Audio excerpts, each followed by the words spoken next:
Hey everyone, आज हम जानेंगे strategic management process. Strategic management process 6 stages include करता है और इन्हीं 6 स्टेजेस से ही स्ट्रेटजिक मैनेजमेंट का होल सिलेबस डील करता है। So let's start with the first stage. This is the strategic intent. Strategic intent में ऑर्गेनाइजेशन को अपना इंटेंट यानी कि पर्पस डिफाइन करना होता है। पर्पस डिफाइन एक ऑर्गेनाइजेशन अपने vision, core value and purpose, mission, objectives and goals and strategy के थ्रू डिफाइन करना होता है। Now move on the second stage. This is the strategic analysis.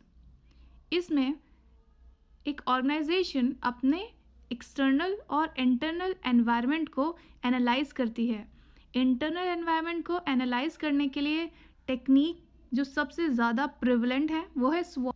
SWOT stands for the strength, weakness, opportunities and threat. The external environmental techniques is the PESTEL. Here PESTEL stand for the political, economical, social, technological, legal and environmental factors which affect externally the organization.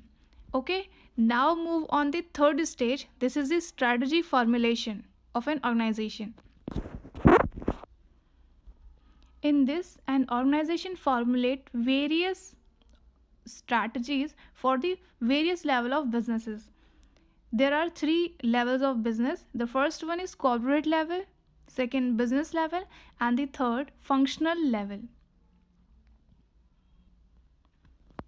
The fourth stage of the strategic management process is the choice of the strategy.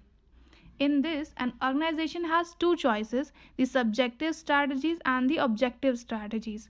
Subjective cannot quantified but the objective can be quantified. यहाँ पर organisation के पास 3 ऐसे analysis होते हैं जिसके ज़रिए उन्हें ये पता लगे कि उन्हें कैसी या कौन सी स्ट्रैटेजीज अडॉप्ट करनी चाहिए। कॉर्पोरेट पोर्टफोलियो एनालिसिस, इसके अंदर जो टेक्निक्स आती हैं, इसके अंदर जो टेक्निक्स आती हैं वो हैं experience curve, PLC concept, BCG matrix, GE 9 cell matrix, space diagram, Hofer's product market, directional policy matrix. The second analysis is the competitor analysis, which overall depends on the external environment. The third one is industry analysis. यहाँ पर industry level पर analysis किया जाता है. The fifth stage of the strategic management process deal with the strategy implementation. यहाँ पर ये ensure किया जाता है कि सारी स्ट्रैटेजीज जो हमने वेरियस लेवल्स ऑफ बिजनेस के लिए बनाई है वहाँ पर वो एफिशिएंटली अडॉप्ट की जाएं. The last step of the strategic management process is the evaluation and control. यहाँ पर कंट्रोल जो है स्ट्रेटजिक कंट्रोल और ऑपरेशनल कंट्रोल के तरीके से होता है. स्ट्रेटजिक कंट्रोल के अंदर भी premise control, implementation control, special alert control and the strategic surveillance control adopt किया जाता है. ये था हमारा पूरा स्ट्रैटेजिक मैनेजमेंट प्रोसेस जिस पर हमारा whole syllabus of strategic management depend है. दिस इज़ द की और it is a base for the whole syllabus.